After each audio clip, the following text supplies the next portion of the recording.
you stayed the course that you were on, you were going to get that game tied up even to start the third period? We had our chances, obviously. Plenty of chances to score more than two, whether that was in the first period or second or third, and even in overtime. Just didn't do it, but we had plenty of opportunity. You've talked so much recently about the compete level, and nothing's ever solved, but what's your reflection on these two games in terms of your guys playing at a different level? We've absolutely played at a different level, and you can see that with a number of with more physicality,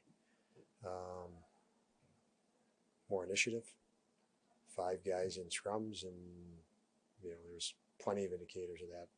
Better shot mentality, even though you finish the game and you still feel you should have passed up some opportunities to shoot. That was still better in that regard, which are aggressive traits, and we need lots more aggressive traits based on recent play. And so the process was much, much better, and the process was consistent with compete and battle through the course of the game, generating chances through that.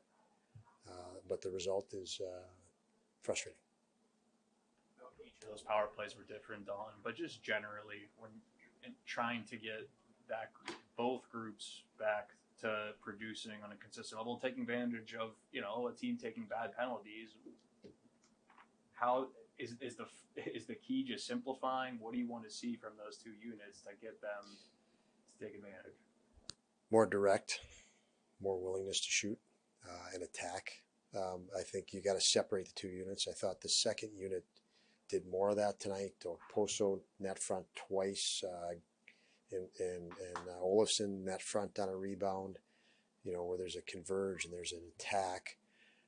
Skinner had a couple low plays to the net attacking, but more of that. Not enough of that in the amount of time we had on the power play. I don't know, 5 or 6 chances in a lot of time. The penalties drawn, I would say, would be because of the compete level and the work. So it was, I don't look at it as a team taking bad penalties, as you're forcing a team to take penalties by playing aggressive 5-on-5, attacking 5-on-5. And it looked like that. But again, so if you're back to the answer, more direct, more decisive on the power play, much like we've talked about 5-on-5, which we've seen the last couple of games. We need that on the power play.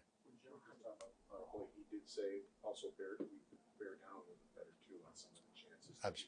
Did you feel that way too, that maybe they could have bared down on a couple of the power play chances? Well, if you're not decisive enough on the attack, then yes.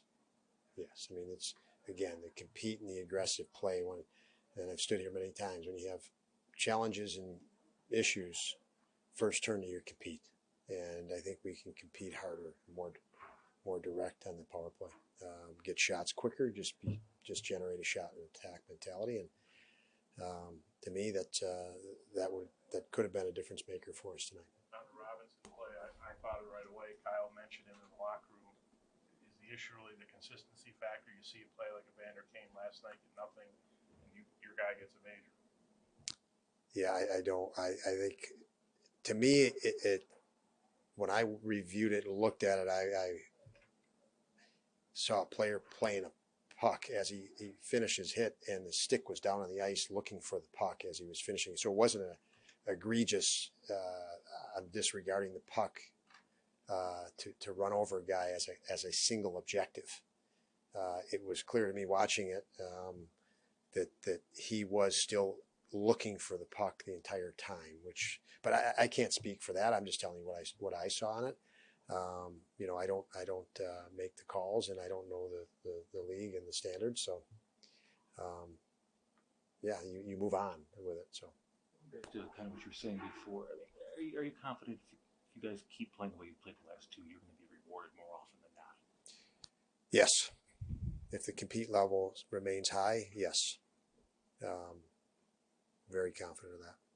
Between Boston and tonight, what do you think is just clicking and putting Clifton into a higher gear? I mentioned he hadn't looked like himself, but he again competing. Just the Okposo goal, perfect example. He committed to jump, and prior you'd see a hesitation. I better get back, and even though you already made an aggressive play and you can't back off it at that point. He didn't back off it. We score 3 seconds later. So more aggressive play, obviously more physicality. I think, after his suspension, I thought he'd been hesitant. It was the first time he was suspended for a hit that he'd thrown. He's thrown hundreds and hundreds of hits, and that can get you in the psyche. So I think that affected him engaging to the level he needs to, and he appears to be back to that. With how Levi was able to kind of really help out there late in that game. Levi is, we know him as a very focused guy, and there were intermittents there. He made a phenomenal save late in the game. It was he was impressive tonight. Showed his talent. Thank you, guys.